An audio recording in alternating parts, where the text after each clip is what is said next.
Hello everybody, welcome back to the channel and welcome back to the very first Crusader Kings 3 video in a long time. There's a very good reason for it. I, for the first time in months, am really excited about Crusader Kings 3 and the future, and this is all around the next major DLC expansion coming out for the game on May 11th, Tours and Tournaments. It will kick Crusader Kings 3 really up, not just one notch, but a stratosphere of notches, in my opinion, with the options you now have as a ruler and some of the other unique features. Now, in today's video, I'm not going to go through all the different dev diaries that are kind of leading up to the launch of Tours and Tournaments. Instead, I'm going to focus on the things that I am really excited about. And of course, first of all, we're going to talk about Tours and Tournaments in general, or tournaments and tours, in that you as a ruler, however large or small your holding may be, have way more interaction options. That's, of course, huge, because towards the end, I'm not going to say towards the end of Crusader Kings 3, because obviously we are far away from that. As the recent roadmap shows, there's a lot of really exciting stuff coming here in the not too terribly distant future for the game. But it was kind of, okay, seen this 1,000 times, all right, click, I know what to click here, there, and other places. Even for someone like me who's more of a role player with the game, it started to become stale, predictable, and a bit boring. But with Tours and Tournaments, just like Royal Court, which really bumped it up a big degree, this is taking it even further, because now there are so many little micro areas that you can influence to make so many unique playthroughs go completely different every time, and it doesn't feel samey. And of course, I'm not going to go into every tour and tournament and all the different options you have there, also for events like marriages, but there are a few things that I want to highlight. But for me, the biggest one, or the biggest changes, were noted on a dev diary from March.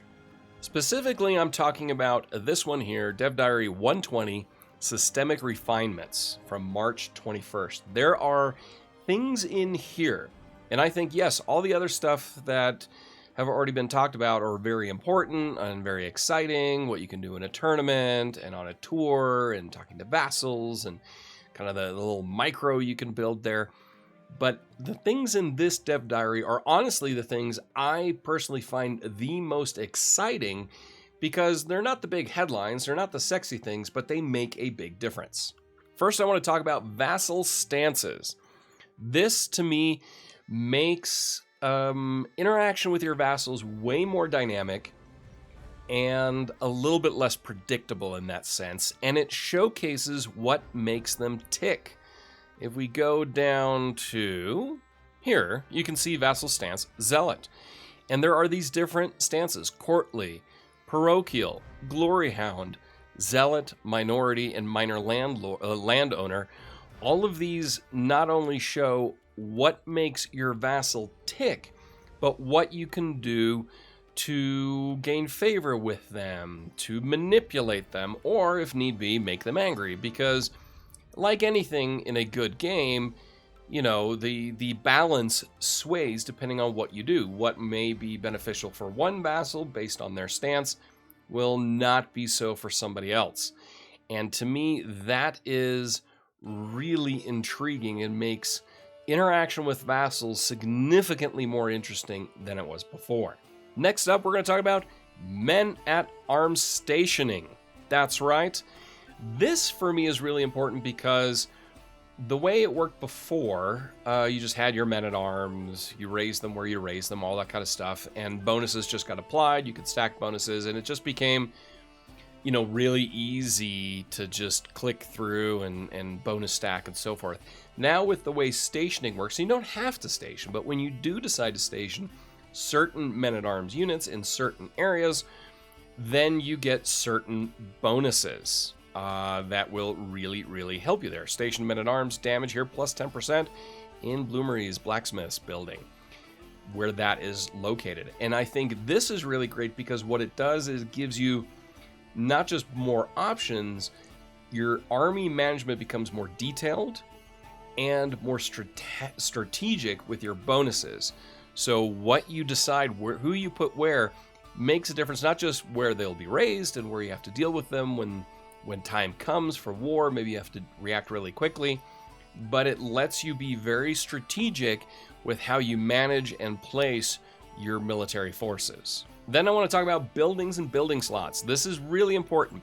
The way building slots now work, I really like because innovations become even more important. So there's more incentive to innovate because it adds more building slots.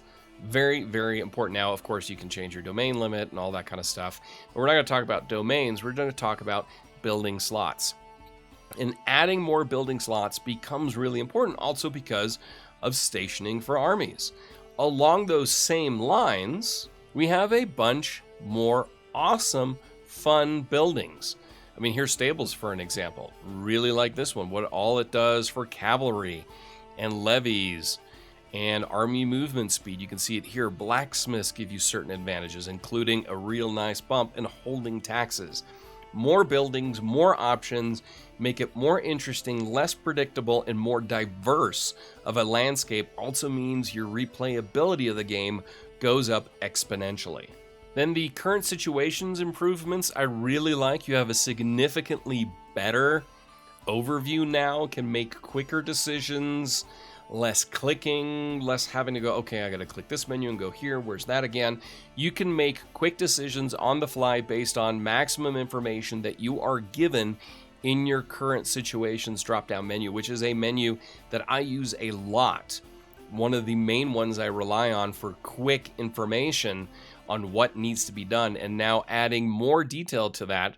For instance, here, declaring wars, showing immediately where things stand with the balance of war in terms of military force size is huge, because then I have to say, okay, I can declare war there. Now I got to click on this screen and click on that screen and figure this out and figure that out.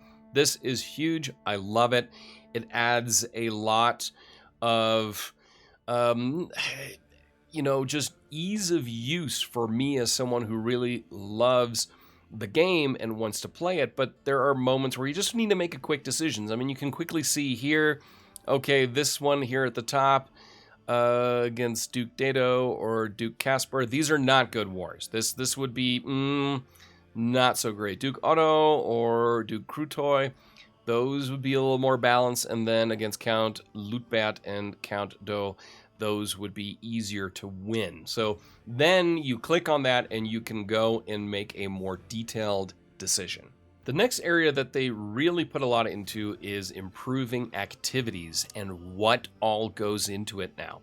We've all been there. We've done the same ones, pilgrimages, festivals, hunts, where it's just click, click, click. You kind of know every time what's going to happen. You have a few decisions to make here or there, but not a ton.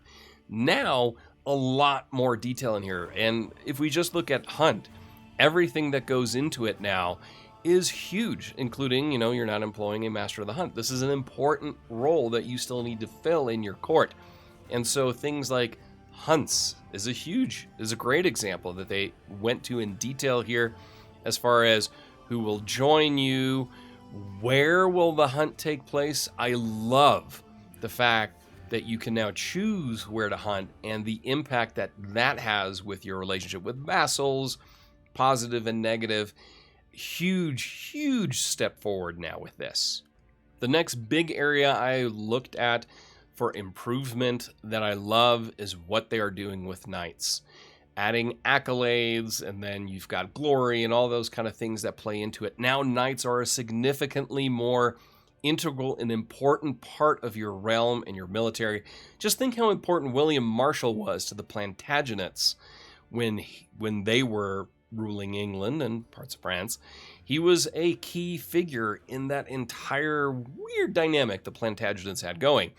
Now you can elevate knights a little bit more, and they become a more important, integral part of your realm, of your court, of your army, and of the feel for your playthroughs. And again, what this does, it adds so much more to replayability because every time it's going to be different now. So there you have it. This is a shorter video, but I kind of wanted to show you guys why I'm so excited about the future of Crusader Kings 3 and what tours and tournaments is adding to it that really make it a great game again. A game that I'm going to enjoy playing. In fact, I will be starting a new Let's Play series with Crusader Kings 3 once Tours and Tournaments comes out.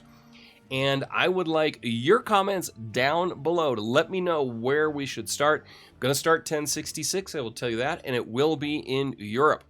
Choices are start in the HRE, start in France, start in East Central Europe, or let's throw in the British Isles and Italy as well. Let me know down in the comments where you would like to see a Let's Play series start, either at the Duke or Count level. I haven't quite decided that yet. And then depending on what most comments go through, and I will also be throwing a poll on the community tab of the channel, so don't forget to check that out. Also, if you don't mind hitting subscribe, we cracked 13,000 subscribers, despite me, being a little bit less often with the videos, and I hope you're also enjoying some of the RPG content that will also continue here on the channel, along with the strategy gaming and history stuff here on the channel. Just doing what I enjoy. I hope you appreciate that as well. Until next time, I will talk to you then. Take care. Bye.